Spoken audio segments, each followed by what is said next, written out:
organizers for the amazing symposium here today and for inviting me to be part of it. It's really an honor and a privilege. And I look forward to more discussions with you all. So I'm going to talk about genetics of sleep disturbances, starting looking at more common genetic variation, as Dr. Winkelman started with the session with.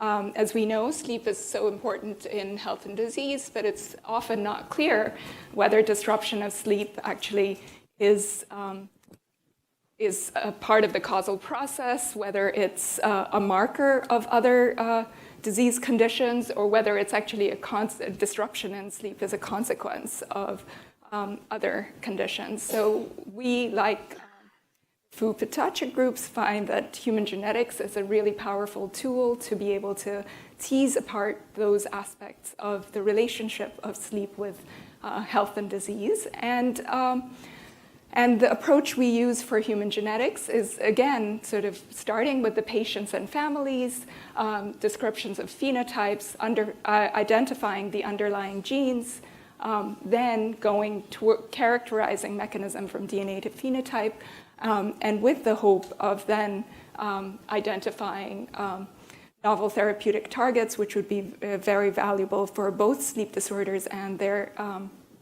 and related chronic disease. So, as Dr. Winkelman discussed, common sleep behaviors and disorders are influenced both by genetics and the environment. And if you look at chronotype, it's distributed normally through the population, and as well as sleep duration. And common complex behaviors and traits, as well as diseases that are influenced both by genotype and environment, are expected to be polygenic. And in the case of sleep disorders and sleep behaviors, despite these being influenced by a lot of schedules and environmental, social priorities, work priorities, there are heritable components that have been found by twin and family studies that I've listed here, for example, for sleep duration, insomnia, daytime sleepiness, and naps. So starting for the gene discovery effort, we've been using the UK Biobank, which is a population-based prospective study and health resource of about 500,000 people from several centers around the UK. And in addition to a wealth of data, both questionnaire-based biomarkers and connection to the health records, as well as brain imaging data, there were 7 sleep questionnaires assessed at baseline, and this is what we started with. And we know that it is a very, very crude phenotype, but we thought that the power of genetic discovery, which is possible only in large scale samples with genetic and phenotypic information, would allow us to get towards potential genetic variation. In addition, so yes, there was genome-wide genotyping for the entire population, and now exome sequencing is available for about 50,000 of the subjects, going to about 150,000 in the next few months, and has been performed in the entire population as well. So that data will be available too. In addition, about 100,000 people underwent 7-day accelerometry, where they wore a custom accelerometer, and we, in collaboration with Mike Whedon's group in Exeter, have done some genetic analyses of both sleep and activity quality and timing and duration from that study as well. So from that data as well. So in addition, there are now better questionnaires being put back into this huge resource that's been assembled by sleep experts. And as I said, more genomic data is imminent. So in terms of insomnia symptoms, which is the trait I'm just going to focus on for a bit here, but I'm really going to give you an overview of what we've been working on. we found there are about 35% of the population that report that they have usual insomnia symptoms. We performed GWAS of insomnia symptoms and reported this work recently, where we found 57 association signals, of which the mice-1 variant was the leading signal, as you can see on chromosome 2. And we did have the question of whether, since this was also the leading SNP for restless leg syndrome, whether there was pleiotropy or heterogeneity. We initially thought that there might be a common etiology between insomnia and restless leg syndrome, but it's likely that this association arises from RLS misclassification in this large study, since RLS cases are not as well diagnosed in the UK health record as therefore, we are at the moment trying to see if we can find ways of assessing RLS through actigraphy data. So there's also poor assessment of obstructive sleep apnea, so that's a limitation of our studies as well. But we do find that the SNPs that we found do reflect genetics of insomnia symptoms. We are able to replicate this both in observational studies in the Hunt cohort from Sweden, as well as in Partners Biobank from the Harvard hospitals. We see that the 57 SNP genetic risk score validates, and we see that it associates with or without mice-1 there with reduced sleep efficiency, reduced sleep duration, and changes in the standard deviation of sleep duration reflecting sleep irregularity. And this was from the data in the 85,000 people for whom the actigraphy had been performed in the UK Biobank. So in addition to insomnia symptoms, we've formed this consortium around the UK Biobank sleep genetics team, really led by Mike Whedon and our group, as well as Martin Rutter in Manchester. We've sort of done GWAS on all 7 sleep traits, sleep questionnaires that were questions that were available, and we found 350 genetic loci for chronotype, 78 for sleep duration, 121 for napping, 42 for sleepiness, and 50 for accelerometer-related traits. And these data have mostly been published, except for the napping GWAS. For us, it was very important to share the results that we had at this point with the larger community. So we've incorporated all the summary statistics into a browsable format in a sleep disorder knowledge portal at this URL, and which contains, and we've tried to aggregate GWAS data from all sleep studies there. So in terms of going towards biology, what are we doing to go from this list towards biology? First of all, we can do tissue and pathway enrichment and computational analyses, and we find enrichment of these of genes underlying association peaks in primarily brain regions, as shown here. In addition, several somatic sort of peripheral regions for sleep duration, as well as insomnia symptoms. As Dr. Winkelman mentioned, a second GWAS of insomnia was performed that added 23andMe data to a subset of the UK Biobank data that we had used, and they did a much finer grained analysis of looking at enrichment within different regions of the brain, as well as with single cell tissues and the single cell RNA-seq enrichment and cell types, and found enrichment in specific regions of the brain and specific cell types, specifically a lot with medium spiny neurons. So in terms of pathways, we found enrichment for insomnia symptoms with ubiquitin-mediated proteolysis, and for sleep duration, one of the strongest enriched pathways was long-term depression. For accelerometer-derived phenotypes, as well as for sleep duration, there was sort of neurotransmitter binding and signaling processes that were enriched.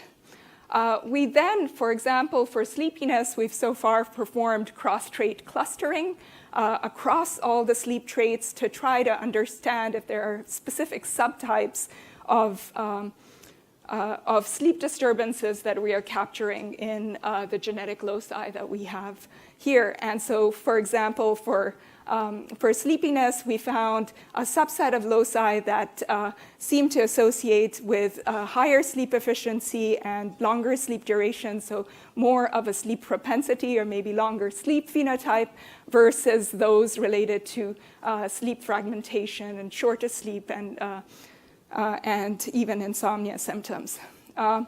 So when we look at the subset that has the sleep propensity phenotype, we see that seems to be quite enriched in EGF receptor signaling and pathways, as well as in some N-glycosylation enzymes. We collaborated with David Prober's group in Caltech, and they had found EGF receptor signaling, as has been well known in both in model organisms, in worms and in flies. They have, David's group recently was exploring this in zebrafish, and so they asked us to examine if we had any genes related to their signaling pathway that came up in the association studies, and we did find that there were two genes related to the pathway that both that increased sleep and increased expression of these genes led to increased sleep, consistently in the direction of what was seen in David's studies. And David had inhibitors of both had small molecule inhibitors of both proteins, and was able to show that inhibition of both these proteins in zebrafish also led to poorer sleep. So, this was our first attempt at trying to connect across species, and that's the first, but this is ongoing. Another approach we've used is try to see if there are specific binding transcription factor binding sites that are enriched.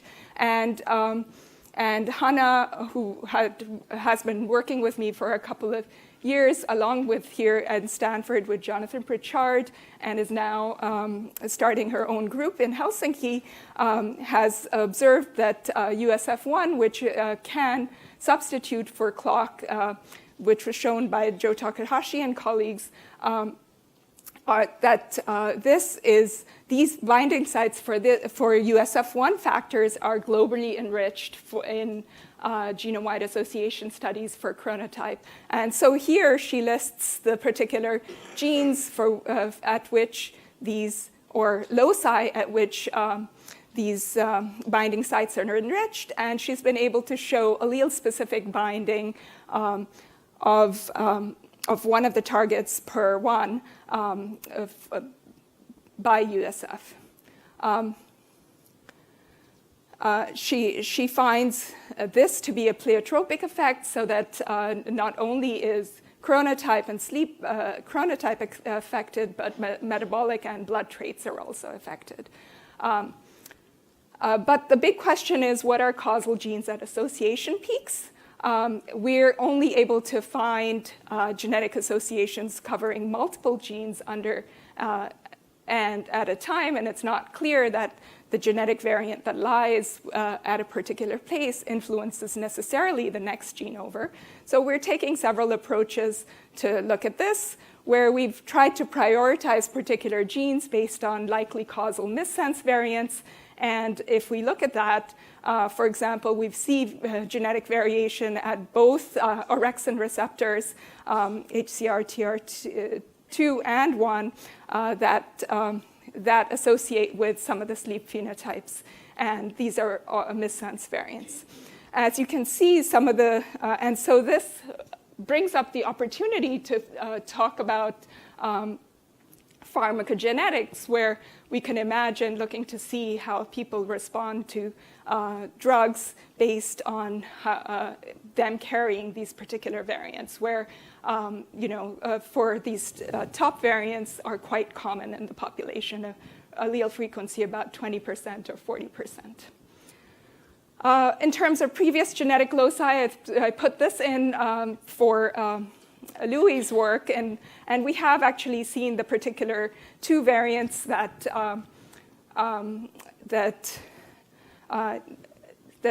the group has reported previously and examined a lot, and we do see strong effects there, not as strong as is seen with much better phenotyping and in ascertainment towards families with particular phenotypes, but we do see strong effects, and we're encouraged by that although our phenotypes are crude, we are getting to the underlying relevant biology. Similarly, we've seen genetic variants in PER3 that other groups have reported. Finally, here another approach we've used is exome sequencing and starting to look at this. We haven't seen much overlap yet in the about 10,000 cases and controls that have been examined yet. But this is publicly available data so far, so we need to look into this more deeply. Another approach that we've used is trying to model genes under association peaks in model organisms, where we've looked at this in flies in collaboration with Jim Walker and Shabrose Gill at MGH and the Broad, where we started with our initial list of about 32 GWAS SNPs, 164 genes, and here we found an interesting story related to these two enzymes, two genes, ALG10 and ALG10B, which we found were actually very close to each other and associated with multiple different sleep phenotypes. And these genes actually encode the protein ALG10, and they're duplicated and include the protein ALG10, which is an N-glycosylation enzyme that adds the last sugar moiety onto the sugar that is then transferred from lipids to proteins. And so our genetic analysis has shown enrichment of multiple of these N-linked glycosylation enzymes. Modeling this in the flies ended up showing that there was both a sleep and a seizure phenotype.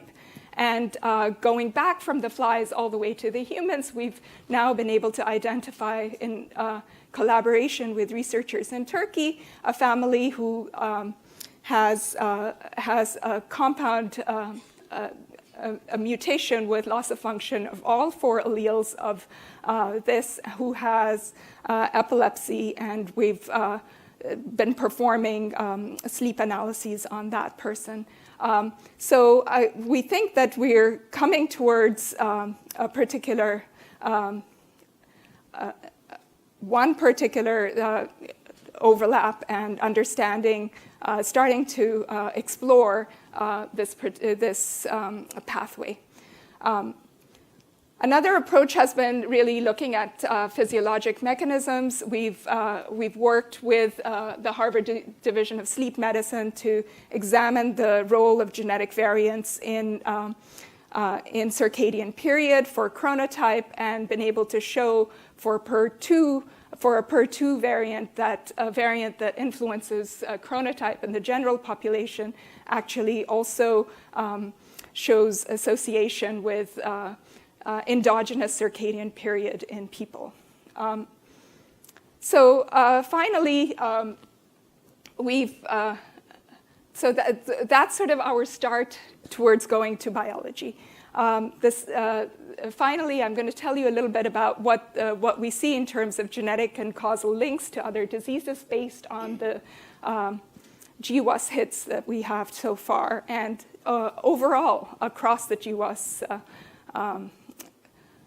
data. So what we see, for example, for most of the sleep disturbances, particularly for insomnia symptoms, is a shared genetic susceptibility, both with cardiometabolic and neuropsychiatric traits, with genetic correlations ranging from about 0.2 to 0.5 across these particular traits. And these are significant after correcting for looking at all the traits, about 250 traits, for which GWAS data is available to allow us to look at how much genetic correlation there might be.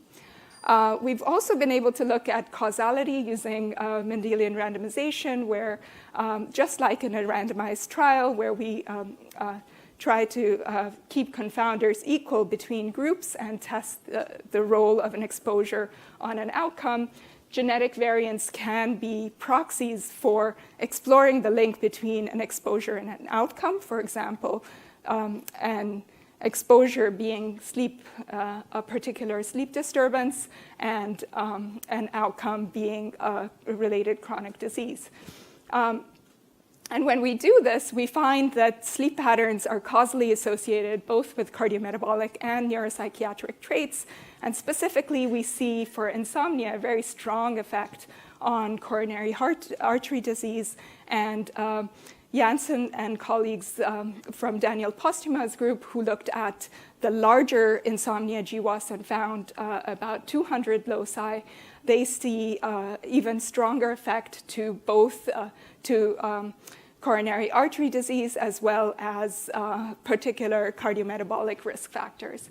We also see a very strong causal relationship between insomnia and depression, and as well as inverse relationship to subjective well-being. So what I've told you is that we've started to explore the genetics of sleep disturbances in the normal population, and we're going towards biology. I haven't shown you much of the functional genomics work yet. That's just starting in the group. And functional studies as well haven't really taken off within our group, but my hope is that we can work together as a community to relate all the deep knowledge in sleep and circadian biology to the genetic variation that we identify in the population. Further, we're heading towards looking at deeper phenotypes, which is very, very important, both for the discovery as well as for really understanding what these genes and what these genes and genetic variants are doing across very well phenotyped peoples, and using both EEG and PSG and digital phenotyping, as well as these controlled studies. And we've started to try to go towards the path of translation, looking at links to disease and several analyses thereof.